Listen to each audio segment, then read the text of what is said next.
Well, time to bust out the tickles.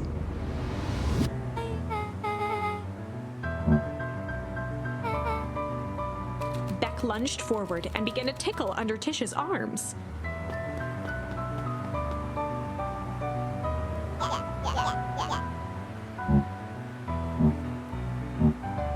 Tears began to form in Tish's eyes as she gasped for breath between gales of laughter. Beck redoubled her efforts until Tish finally had had enough.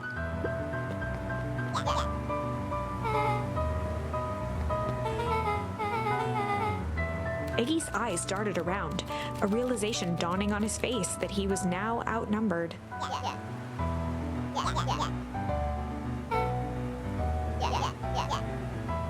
Iggy kicked at the puddle before making his escape.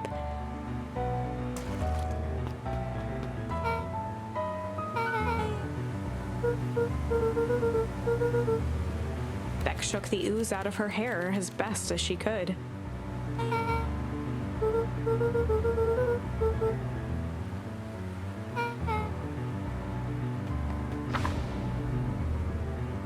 Chapter 4. The Best Policy. Luca paused for a moment, catching his breath. He'd only just met Beck, and somehow he already managed to drag her into this mess. Hopefully he could make it up to her, but finding Rollo was his primary concern.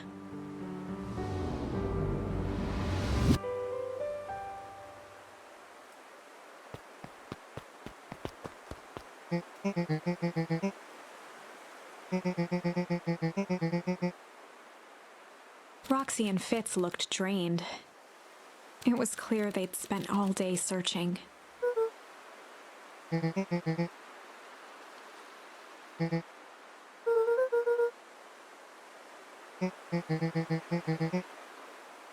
Roxy's temper could often be dismissed as the impatience of an older sibling.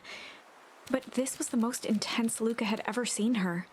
Her eyes were wild and unfocused, looking straight through Luca. In a torrent of rambled words and tears, Luca broke down.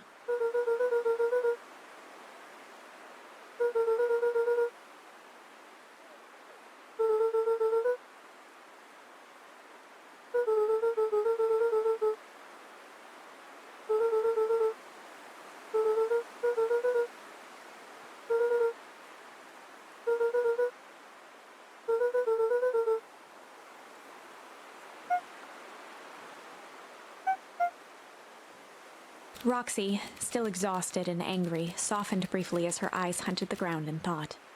With a determined sigh, she looked up at Luca.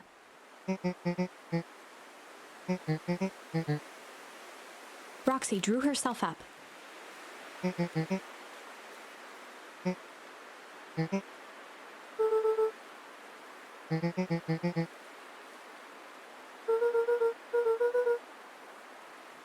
Roxy tried to think of the safest place to send Luca.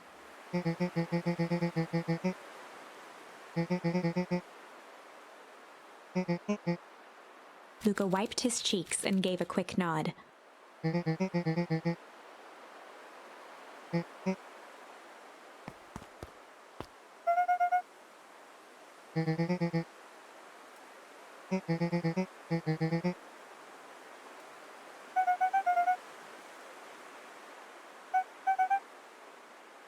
Looking into the puddle, Roxy rubbed her arms to warm up.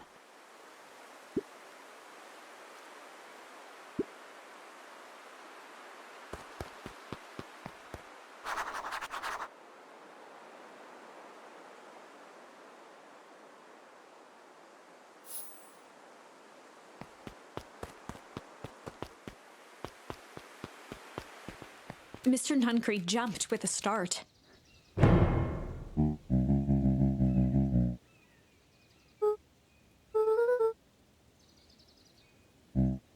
Luca motioned to the phone booth.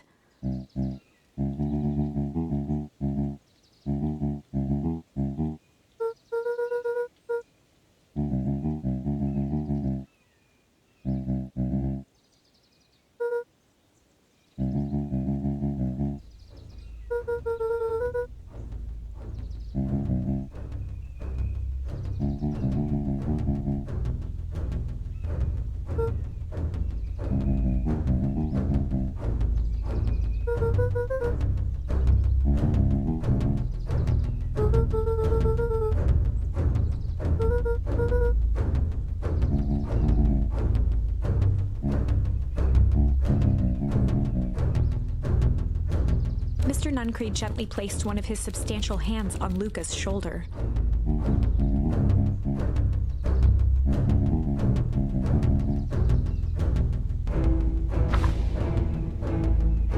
Luca peered up at Mr. Nuncreed. Kind eyes warmed a stern face. There was a deeper emotion hiding beneath it all. It was subtle, but Luca could sense something eating away at him. There was a shame lurking behind those eyes. A deep sadness. If Mr. Nuncreed was that worried about Rollo, maybe he could help.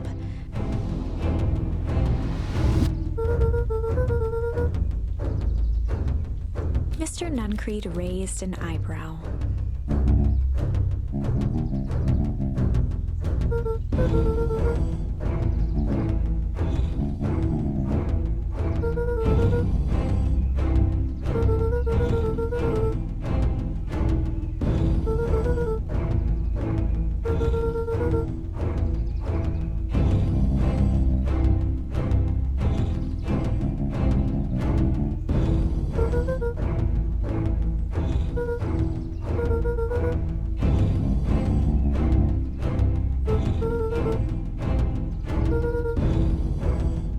Mr. Nuncreed's shoulders slumped. A deep sigh bellowed from his chest.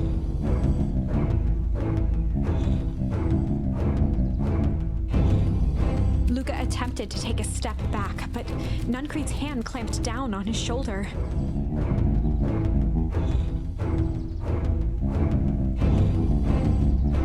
With a firm shove, Nuncreed manhandled Luca into the phone booth. The door latched shut with a mechanical hiss.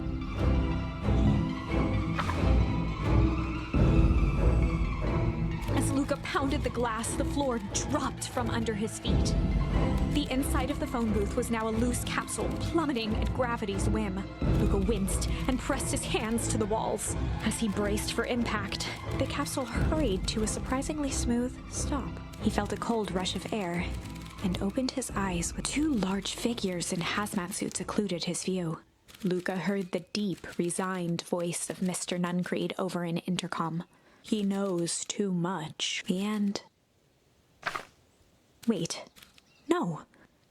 This isn't the end. I know there's still much more. Somehow this went wrong. Okay, let's try something else.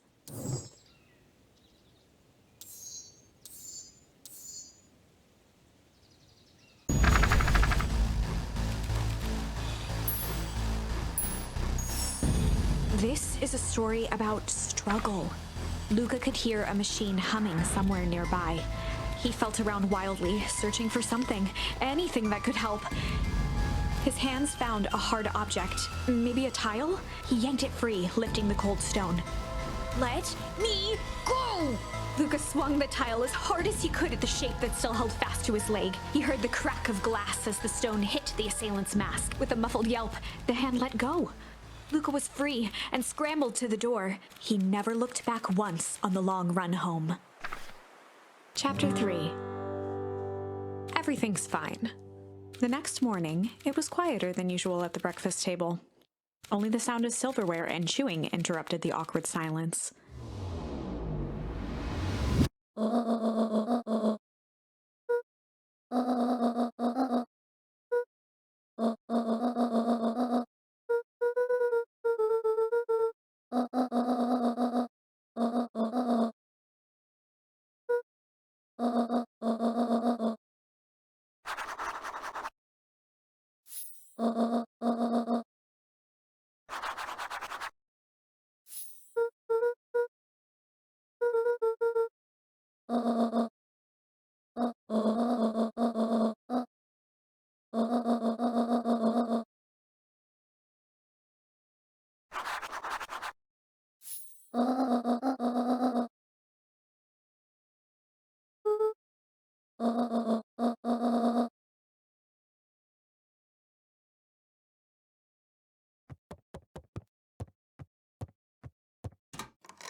Walking to Beacon Pines was long and a sort of natural barrier for the impatient.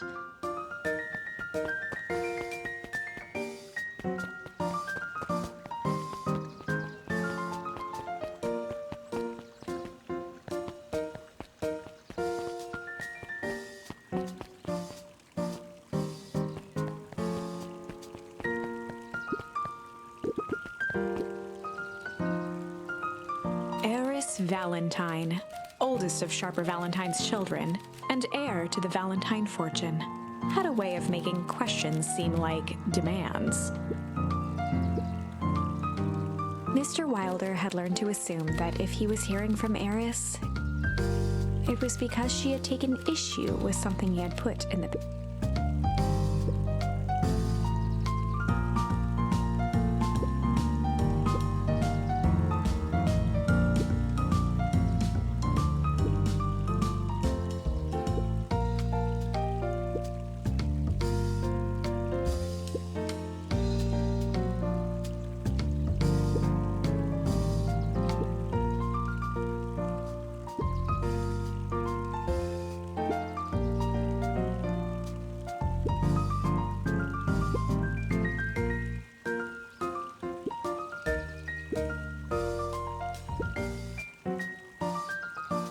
Mr. Wilder averted his gaze and began to polish his monocle.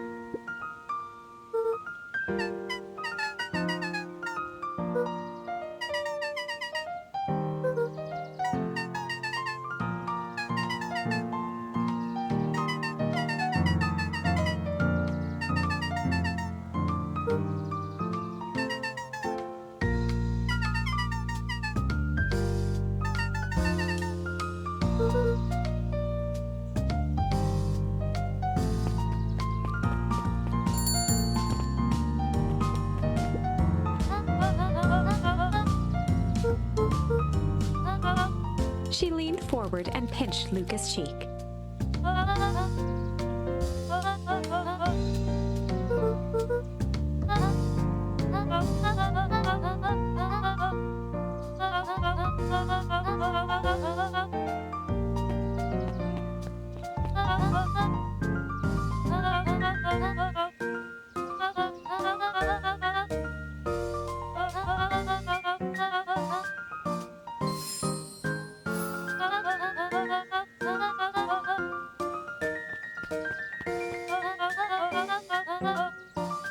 Luca shifted the basket uncomfortably. Mrs. Fratelli lifted the cloth and inspected the jam. She carefully lifted out her jars of jam.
Settled at his counter, Hiram Tolliver was meticulously shining apples.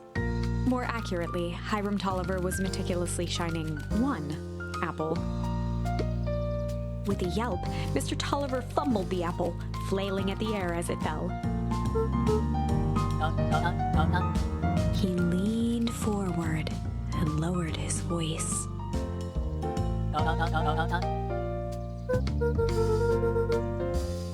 He leaned in a bit further.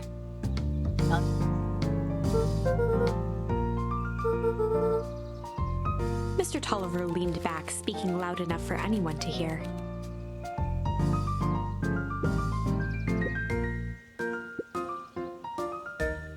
He reached forward and snapped up the jars of jam, giving Luca a little wink.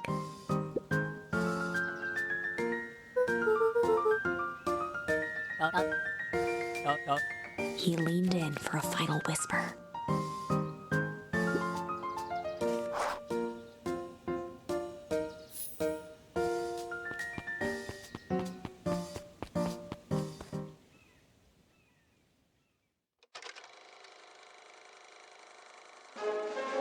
We all know Beacon Pines is a great town. What you may not know is great towns grow from mighty roots. And that is why you cannot tell the story of Beacon Pines without telling the story of one Shopper Valentine. Young Shopper's keen intellect and strong moral fiber led to a grand vision. A vision of a community dedicated to a better tomorrow. In his own words, a better tomorrow is within our grasp, but it requires a singular mind to harness it. Lucky for us, he decided to grow that vision here, in Beacon Pines. And how does one grow a better tomorrow? With fertilizer, of course. Valentine's Fertilizer Company became the lifeblood of a town yearning for purpose. But then tragedy struck, a scientific experiment gone wrong. An accident which took Shopper away from us far too soon. To this day, we struggle to pick up the pieces. But one foul harvest isn't enough to stop the people of Beacon Pines. The spirit of Shopper Valentine lives on. It lives in the hearts of everyone with a dream for a better tomorrow. Together, we will follow his example and grow a bountiful future. Paid for by the Valentine family and the Valentine Fertilizer Company Remembrance Fund.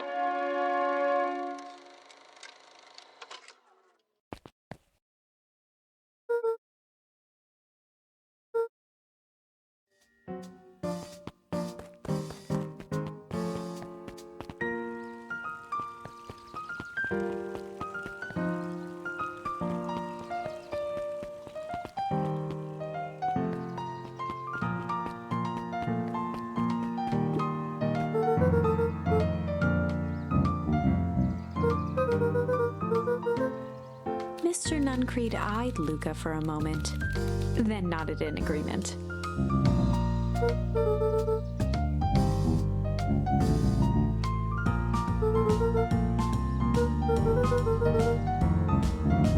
Nuncreed snatched the basket from Luca.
Beck locked eyes with Luca.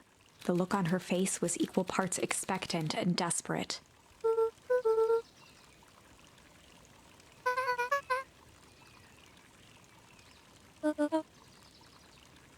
Beck gave Luca a quick nudge.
Jeff dug through his pockets for a bit.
Beck took a long breath, then gave a firm nod.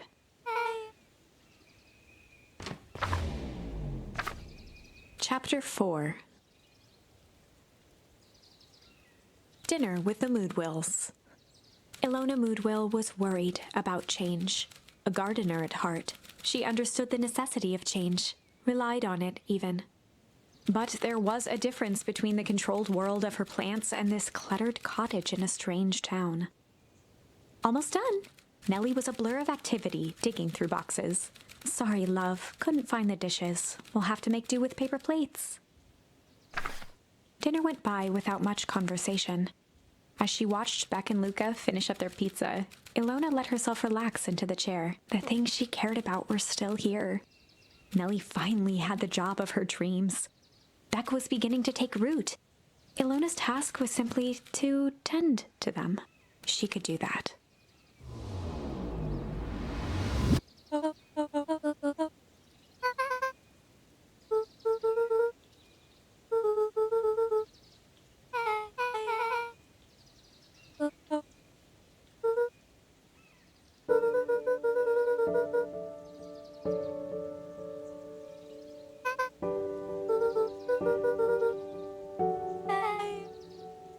Luca's eyes were fixed to his plate, pushing a chunk of pineapple around with his finger.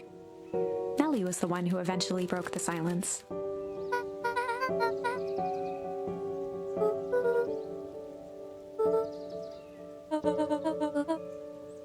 Ilona nervously gestured toward the boxes.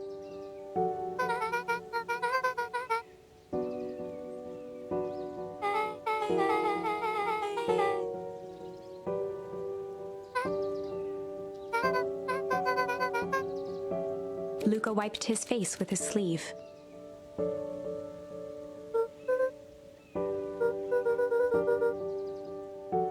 Beck gave Luca a swift kick under the table.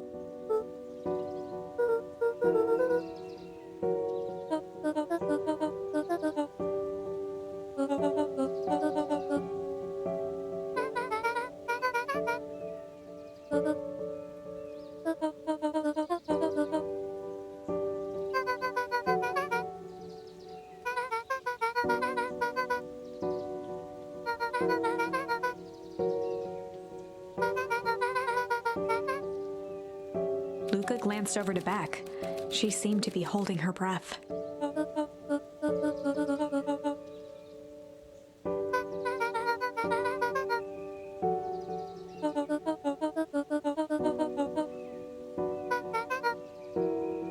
Beck slammed her fist into the table, perhaps harder than she intended.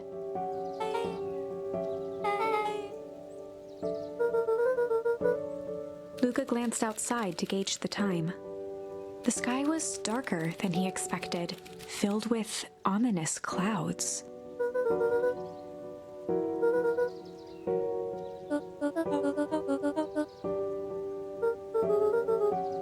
Luca wiped his mouth one last time with his napkin and started to get up.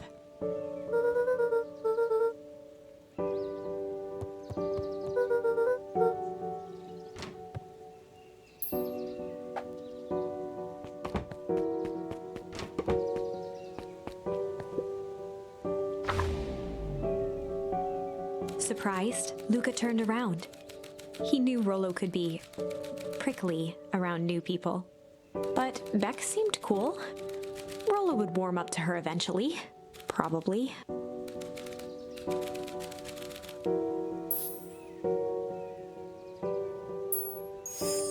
Luca began to respond, but the sky answered for him as the clouds above began to break, revealing patches of star-filled summer night.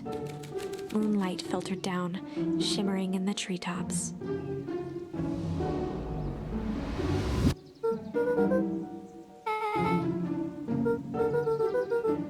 Luca stopped himself mid-sentence.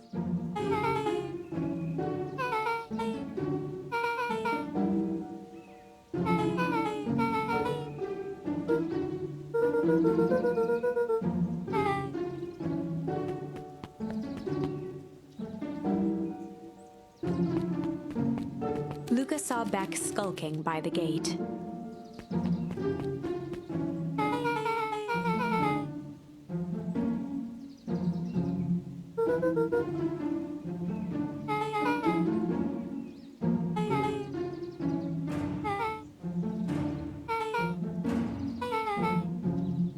Beck grabbed the wrought iron bars and shook the gate.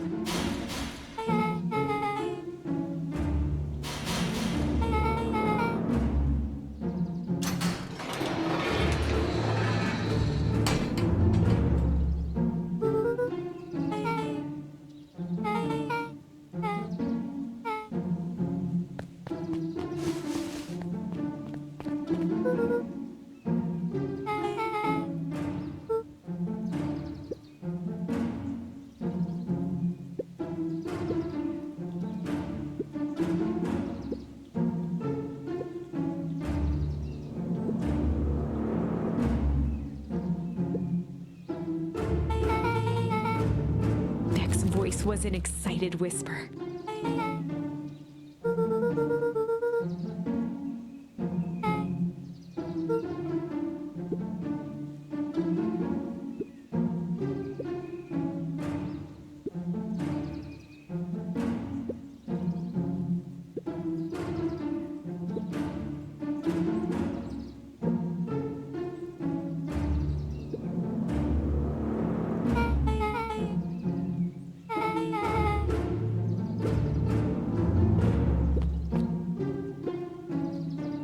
The mysterious figure retracted their mask, hair pushing out from all corners. A chill ran down Luca's spine. His vision blurred. Beck stifled a sharp wince, and Luca looked down to see himself wrenching her hand. Gran tousled her hair back under the face mask.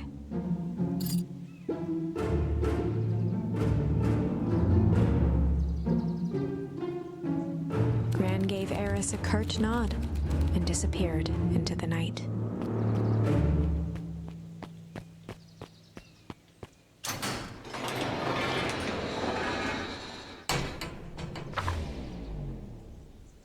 Chapter 5. What big ears you have! Lucas sat shivering in the bushes, staring at his feet. After checking to make sure the coast was clear, Beck gave him a gentle tug on his sweater.